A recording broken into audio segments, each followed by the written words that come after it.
NIM 19108244080. Di sini saya akan melakukan wawancara terhadap Kepala Sekolah SDIT Dian Insani untuk memenuhi tugas UTS Inovasi Pendidikan. Sebelumnya, Assalamualaikum warahmatullahi wabarakatuh, Pak. Waalaikumsalam warahmatullahi wabarakatuh. Kenalkan, saya wawancara ini, Pak. Pertama, di SDIT Dian Insani sendiri itu menggunakan kurikulum seperti apa nih? Di SDIT Dian Insani menggunakan kurikulum dari dinas, kurikulum K13 ditambah dengan kurikulum dari JSIT. Jadi penggabungan antara kurikulum nasional dan menambah konten ke-IT-an. Jadi kita buat balance antara kurikulum yang dari dinas dan dari KTN. Jadi nilai-nilai keislamannya itu dan nilai-nilai akademiknya imbang seperti itu. Jadi ini menggunakan kurikulum dari dinas serta menggabungkan dari kurikulum JSIT. Ya. Kalau boleh tahu itu perbedaan dengan kurikulum yang biasanya itu seperti apa nih, Pak? Kalau kurikulum yang biasanya itu kan sebelum ada dari JSIT itu kan materinya sebatas kalau rumpun agama itu kan hanya PAI.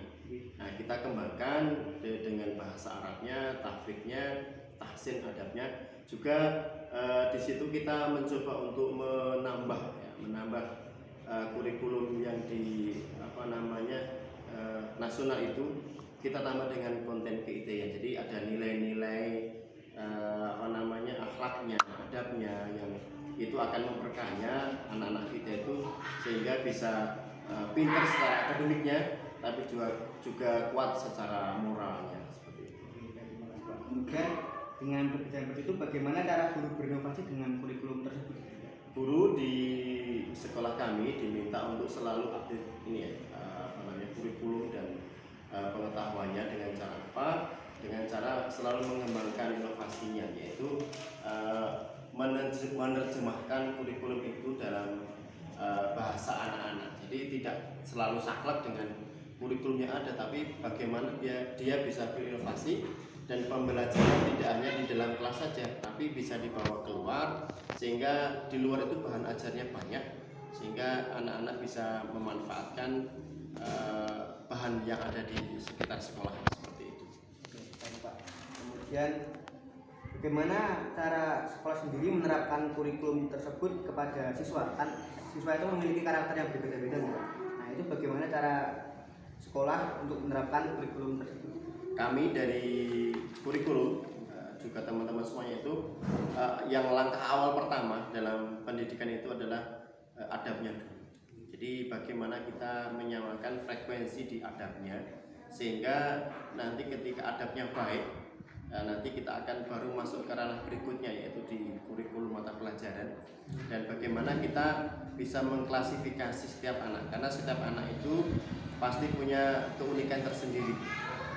Anak-anak yang mempunyai keunikan tersendiri kita coba untuk petakan dan nanti ada pendamping khusus, karena tidak semua anak itu bisa dalam pembelajaran itu disamakan. Kemudian Pak, dalam mengajar sendiri apakah guru juga memberikan inovasi-inovasinya? Jadi kami selalu memberi ruang untuk guru itu selalu berinovasi dengan memakai cara yang mereka gunakan. Jadi sekolah memberikan batasan kurikulumnya, tetapi guru bisa mengembangkan inovasinya sehingga bahan ajar itu bisa mudah dipahami anak.